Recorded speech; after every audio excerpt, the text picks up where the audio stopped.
Arabs' role in Nakba Re, how Netanyahu is stoking Israelis' fear of the Nakba, May 21. In Dr. Galia Golan's analysis of Israel's approach and understanding of the Nakba, there is a very salient point not mentioned. In 1948, the Arabs residing in British Mandatory Palestine were also urged, they encouraged by their leaders, and especially by the surrounding nations about to attack, to leave their homes.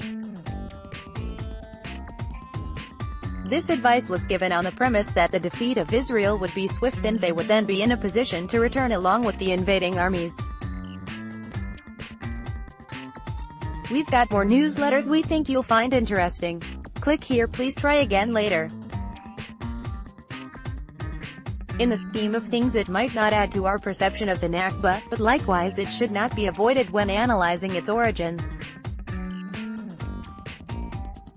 Stephen Fishnick, Tel Aviv. Absolute Truths Re, Israel, always in the right, May 24.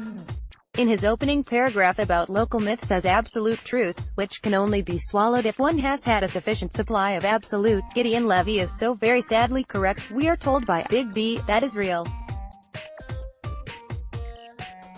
is so enlightened, while we see it wasting money on KKLJNF that might be better spent on the needs of the mentally ill and challenged among us. When I arrived in Israel decades ago, there was the dream of coming to help build a modern, enlightened commonwealth with its power derived from Jewish values. What has happened in the interim? A state has arisen, based on a Hebrew ethnic code instead of a Jewish ethnic code. As a result, we see Western Jewry, especially US Canada, which traditionally supports Israeli Jews, distancing themselves. Most American Jews have no dumb desire to abandon the civil rights that their ancestors fought to gain for themselves and people like them, and even for people who were, at first glance, unlike them. They have a constitution that does not mention any cult, god or religion. It is based on the concept of the people being endowed certain rights by their creator, period.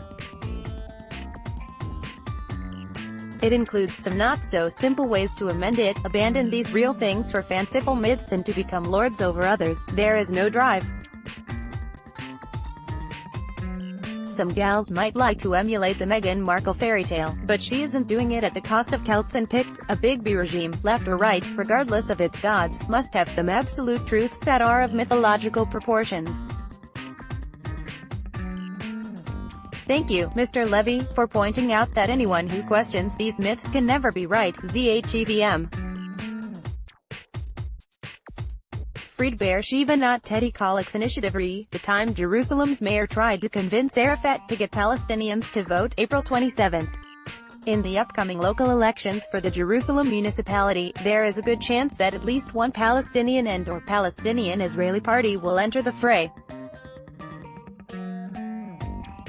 For that reason, it is particularly unfortunate that Haaretz published an article that is full of misinformation that would mislead anyone trying to understand the history of the 1993 party Shalom Yerushalayim, aka Salam Minajal Al-Quds. Here is what really happened to the party in the 1993 Jerusalem election. Leading up to that year's election, the late Sarah Kaminker formed the party in the hope that Palestinian residents would, either by themselves or with like-minded Israeli Jews, enter the municipal election to fight for both capitals to be included in Jerusalem, and to use legitimate political power to hold on to their lands and property and to get their fair share of municipal largesse.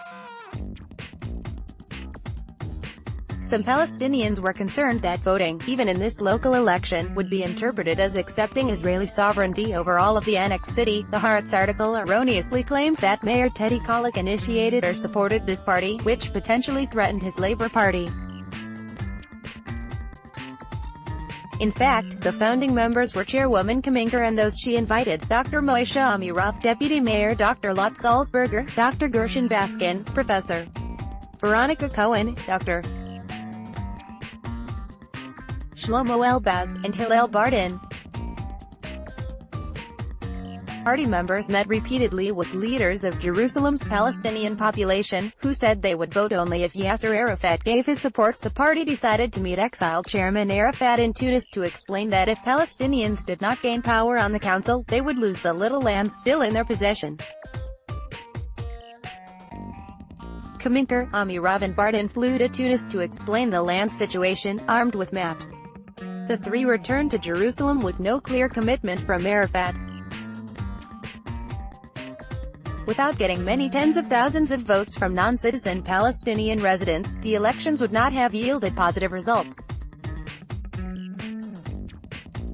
As time was running out, the party terminated its work.